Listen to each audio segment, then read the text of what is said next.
Good morning, eighth grade. It is Thursday, December 3rd. Seems right. I'm going to try to be quick today. We've got a lot of teachers that are gone and for various reasons, and I've got to do the copies and stuff for them. I'm going to try to keep this around 10 minutes. Of course, I'll never make that guarantee. We are closing in on Christmas break, the 21st and 22nd of December. This is 2020, in case I have to use these in the future. But those are off days now. You do not have any remote work. We're also ahead of schedule in social studies. And so tomorrow, the 4th of December, and next Friday, the 11th of December, I do not plan on having any remote work other than catching up with if you're behind on anything and doing that makeup test if you want to do that. It's not extra credit, but it's an extra assignment, if that makes sense.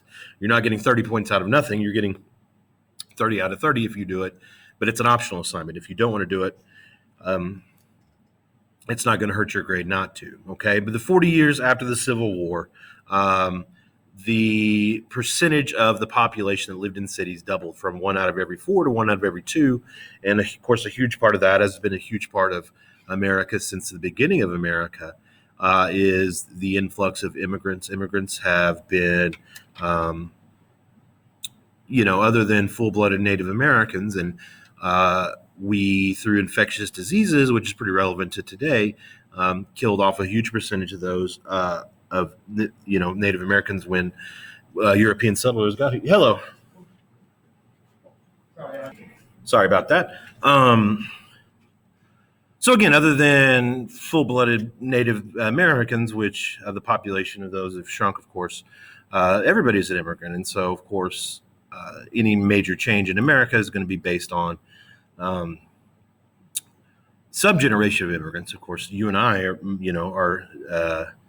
American. I was born in Benton, which they don't even have child. They don't even deliver anymore. That's how old I am. But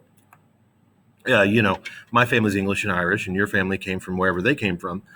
And America's really it's considered to be, for better or worse, most people call it a melting pot because there are, a lot of different cultures that have come in and mixed up and made one big giant stew that we call America.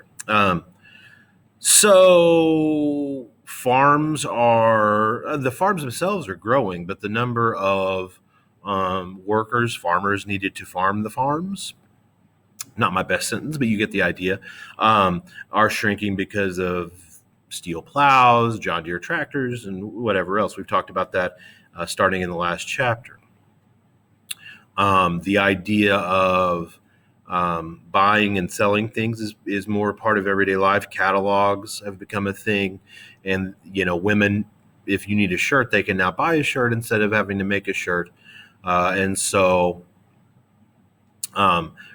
basically the need for rural workers is shrinking, even though the supply is not necessarily shrinking. Okay, machinery and automation, and we see this even all the way up till today, is really taking the place of a lot of workers. And so a lot of these people have to make their ends meet, and they're moving to cities to get factory jobs. And of course, that's also made easier by the expanding network of railways.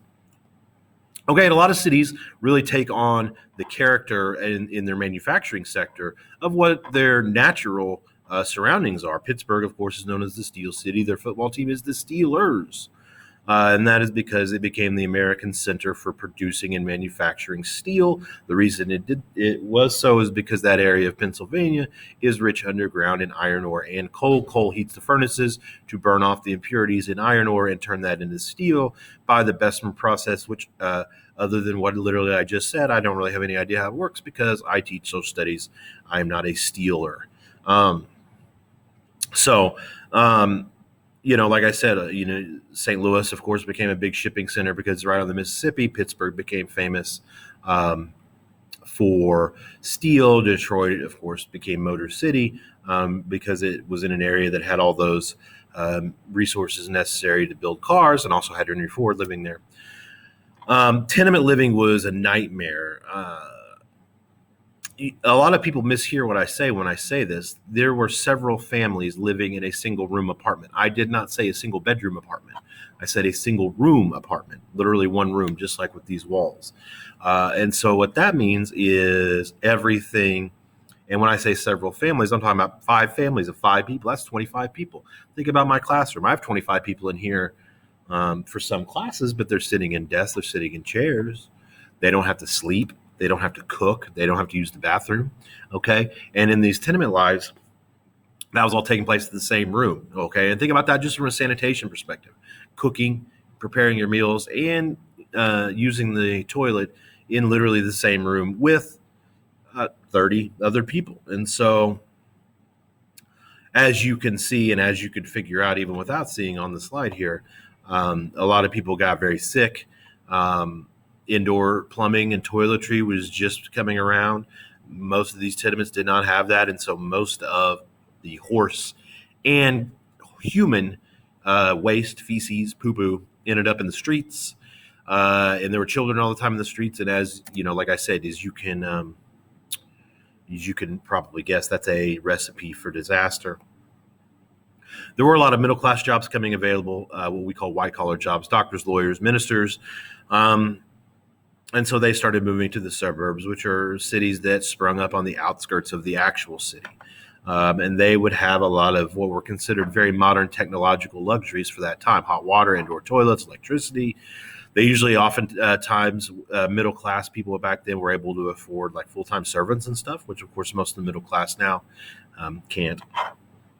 But they also had time to do things, which was this is a very new idea in America and around the world, is the idea of leisure time. We understand that now, which is just when like, hey, my work is Thursday, my work's done for the day. I can just do what I want. I can go play Among Us, or I can go mess around on Snapchat, or I can go watch YouTube videos or whatever. That's leisure time. Okay.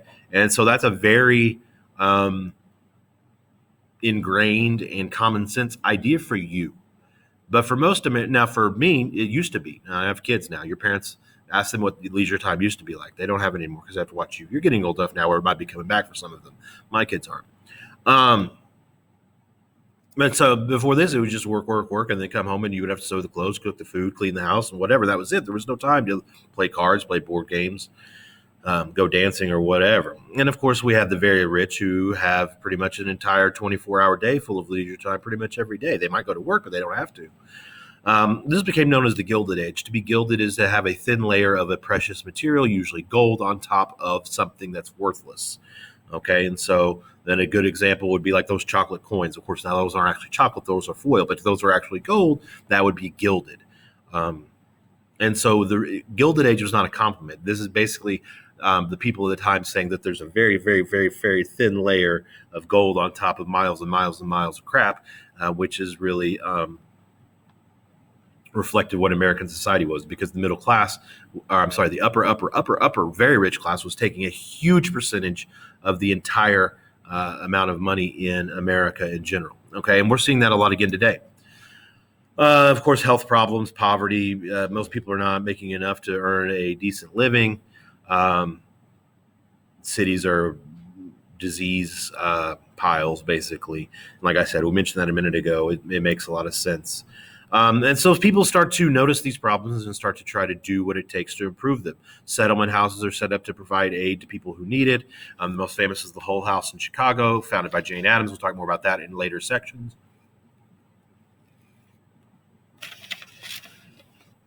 But these are just, what you might call charities today that would help people who are in need.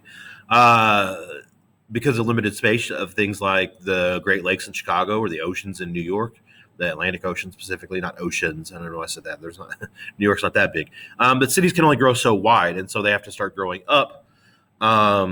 Skyscrapers came to be a big thing. We started to be able to manufacture light enough steel frames that could support the entirety of. Anyway, I don't know where I left off. Skyscraper. Sorry about that again. Of course, bridges. The one the book mentions, the Eads Bridge and the Brooklyn Bridge. Eads Bridge is still in St. Louis. It's the one that's not as cool as the other ones. I don't know how else to say it. Usually, you don't want to if you end up on the Eads Bridge, you've not really gone where you wanted. Trolley streetcars, public transportation became a thing, which of course was a huge beneficial deal now, of course, or back then, but now, of course, being around that many people is not really a good idea because of the pandemic, but hopefully public transportation will come back into our lives someday. That's it for today. What's your favorite thing about the holiday season? If it's nothing, you can put nothing. That's fine. But what's your favorite tradition? What's your favorite, I open presents on Christmas Eve or whatever your favorite thing is about the holiday season. Let me know. And like I said, if you don't have one, that's okay. You could just put that too. The idea is that you are watching and understanding the question.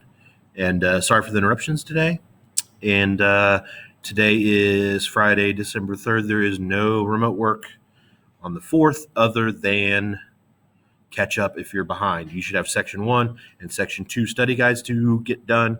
And if you want to choose to retake that test, then that's on your Google Classroom classwork page. Also, that's due at 2 o'clock tomorrow, December 4th. Okay?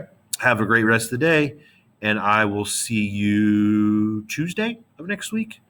And then we will come in for landing for this test, and we'll be done. We're ahead of schedule, so you'll probably have some days with little to no social studies work coming up in the next couple of weeks because we are ahead of where we normally are, which sounds dumb because of the pandemic, but we can't do a lot of the group projects and stuff we usually do in class. So it is what it is, but we'll have a few lighter days coming up as we get ready for the test. All right, have a great rest of the day. I'll see you later. Bye.